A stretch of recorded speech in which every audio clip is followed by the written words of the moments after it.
Pemirsa, proyek sodetan Kali Ciliwung dipastikan Gubernur DKI Jakarta Basuki Cahayapurnama akan selesai pada awal tahun 2017. Gubernur Ahok yakin proyek sodetan itu akan mampu mengurangi banjir yang kerap melanda ibu kota. Pemerintah Provinsi DKI Jakarta mengakui proyek yang dimulai sejak akhir 2013 lalu ini telah mencapai 54%. Gubernur Ahok mengatakan pengerjaan proyek sodetan terhambat akibat dari adanya gugatan warga di sekitar lokasi proyek. Proyek sodetan Kali Ciliwung dibangun di antara Sungai Ciliwung dan Banjir Kanal Timur. Proyek ini digadang-gadang akan mampu mengalirkan sedikit air Ciliwung menuju Banjir Kanal Timur melalui sodetan tersebut. Selain itu, Ahok juga mengakui adanya genangan air di berbagai ruas jalan utama di ibu kota akibat tidak maksimalnya saluran air karena terisi kabel-kabel. Kita kerjakan secepat mungkin supaya semua sungai, semua saluran penghubung itu lancar. Jadi konsep atasi banjir air itu adalah bagaimana air itu mempunyai jalan tersalurkan ke semua tempat. Dan pasti dia turun ke bawah. Nah kalau lagi nggak pasang ya pasti loss. Ya nggak ada masalah. Makanya saya bilang genangan di Jakarta begitu berhenti hujan nggak akan lebih dari 7 jam logikanya. Karena semua penghubung udah mulai beres. Nah yang jadi masalah apa? Kadang jalan utama masih tergenang, bikin macet. Itu yang saya lagi coba atasi. Karena semua tali air kita selain kecil, itu di dalam saluran itu penuh kabel. Nah kan kita nggak mungkin bobok gede. Nah itu kita coba atasi. Sementara itu terkait keberadaan kabel utilitas yang berada di saluran air dan menyebabkan genangan air bila hujan turun di sejumlah wilayah di Jakarta, Kepala Badan Penanggulangan Bencana Daerah DKI Jakarta mengaku telah mengkoordinasikan dengan pihak terkait. Hingga saat ini Jakarta belum sepenuhnya bebas dari banjir yang melanda hampir setiap musim hujan datang. Dari Jakarta, Bram Herlambang, Metro TV. Mas Andi, saya akan terakhir kepada Anda. Kenapa publik harus memilih Anda dalam saya rasa calon nanti? Angka udah bisa lihat sendiri. Tugas saya tuh adalah lebih tentunya memperkenalkan diri kepada publik. Ternyata kan angka-angkanya Mas Arya melihat bahwa nggak banyak yang kenal sosok Sandiaga Uno. Jadi saya rasa saya harus lebih sering menyapa, mencoba menawarkan ide gagasan saya.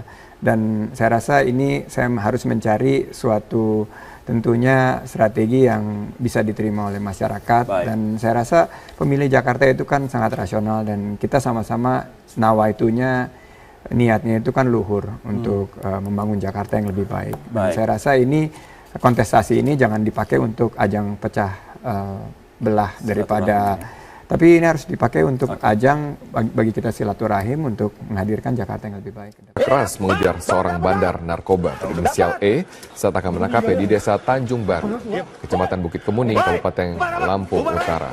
Pelaku berusaha melarikan diri saat melihat kedatangan aparat kepolisian. Setelah beberapa menit menghilang, akhirnya polisi berhasil menangkap pelaku berikut dengan barang bukti berupa puluhan bungkus paket sabu siap jual. Selesai dari penggeledahan, polisi langsung mengirim pelaku ke Mapores Lampung Utara untuk penyidikan lebih lanjut.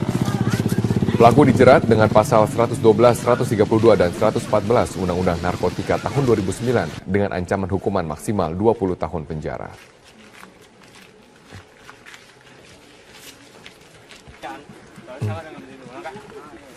Sabu merupakan jenis narkoba yang sangat adiktif dan sangat berbahaya bagi kesehatan. Zat ini secara sistematis merusak kesehatan para penggunanya, menyebabkan berbagai kerusakan organ hingga kematian.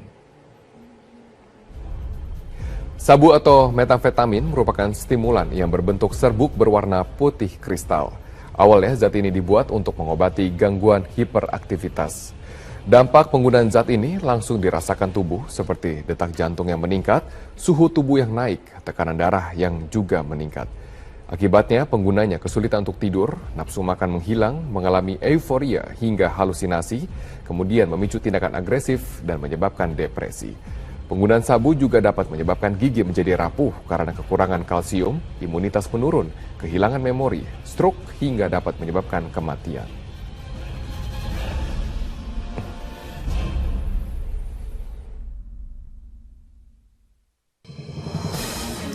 Pemirsa, Kepala BNN Komjen Pol Budi Waseso menyebut jaringan Pakistan merupakan pemasok sabu-sabu yang digerebek di sebuah gudang di Jepara. Kita akan bergabung bersama dengan rekan kami Rahel Marimbuna yang akan melaporkan secara langsung dari Jepara, Jawa Tengah. Ya Rahel, apa saja temuan BNN dari penggerebekan di Jepara ini?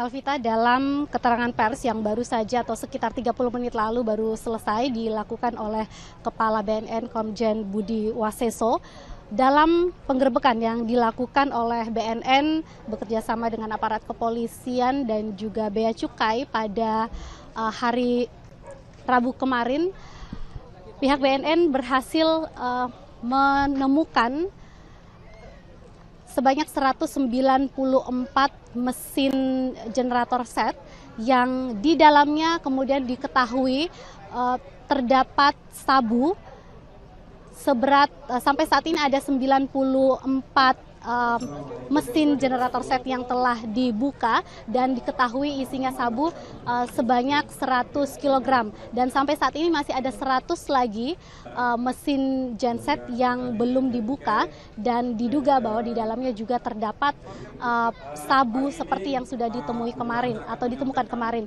sehingga kemungkinan besar total dari sabu ini bisa mencapai lebih dari 200 kg. Dan dalam penggerebekan kemarin aparat BNN bersama dengan kepolisian juga mengamankan barang bukti lainnya seperti uang tunai sebesar 700 juta rupiah, 2 mobil box dan juga temuan lainnya.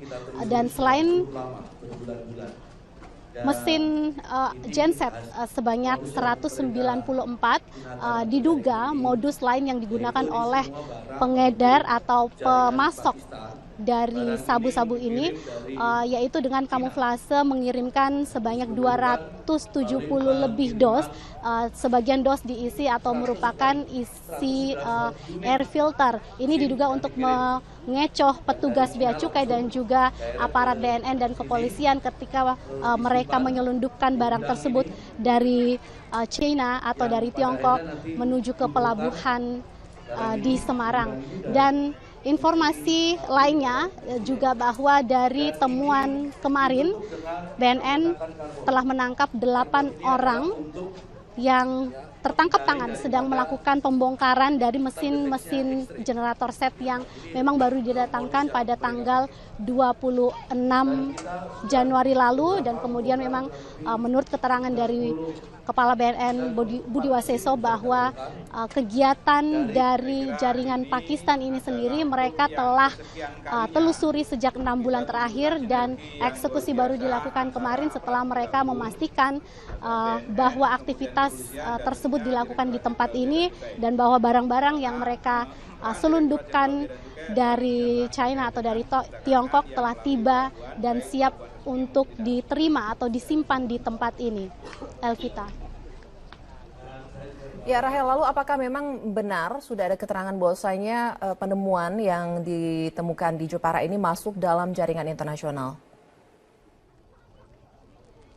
Sampai saat ini memang dari BNN sendiri menduga kuat bahwa ini merupakan jaringan internasional, khususnya yang jaringan Pakistan, dan ini memang sudah ditelusuri oleh pihak BNN selama 6 bulan terakhir ini. Itu informasi yang disampaikan oleh Kepala BNN tadi, bahwa setelah melakukan penelusuran selama 6 bulan mereka pastikan bahwa memang sabu yang didatangkan oleh pemiliknya yaitu memang berasal dari Pakistan. Dan dari 8 tersangka yang telah ditangkap kemarin, 3 diantaranya merupakan WNA asal Pakistan. Dan informasi lain yang kami terima juga dari pemilik rumah atau pemilik gudang yang disewa oleh para tersangka ini, salah satunya memang merupakan warga negara Pakistan yang menikah dengan seorang warga negara Indonesia, dan ini kemudian diduga menjadi modus lain upaya mereka untuk menyelundupkan barang-barang seperti narkoba ini ke masyarakat dengan modus menikah dengan warga setempat. Nah, ini juga menjadi peringatan tadi disampaikan oleh Budi Waseso bahwa masyarakat diharapkan berhati-hati karena banyak sekali modus yang dilakukan oleh para pengedar narkoba untuk memasukkan barang haram tersebut ke Indonesia.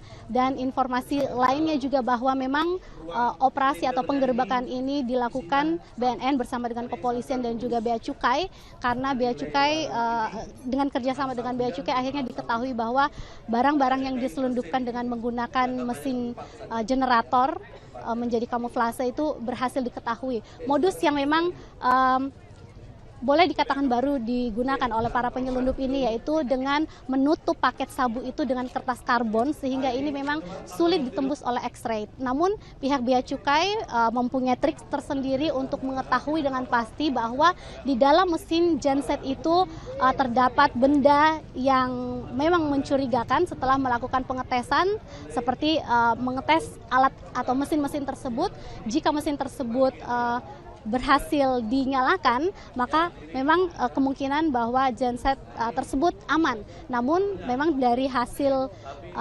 pemeriksaan kemarin diketahui bahwa dari genset tersebut tidak bisa dinyalakan. Itu berarti ada benda mencurigakan di dalam genset tersebut, dan ini kemudian menguatkan dugaan dari BNN bahwa memang barang-barang tersebut merupakan benda yang mereka curigai selama ini atau mereka telah telusuri selama 6 bulan terakhir ini. Mereka mengikuti proses pengiriman dari Semarang hingga ke Jepara, hingga ke sebuah gudang mebel ini, dan kemudian akhirnya BNN menggerebek dan mendapati bahwa memang para pelaku berada di dalam dan sedang membongkar paket yang mereka terima yang dikirim dari Tiongkok tersebut. Elvita.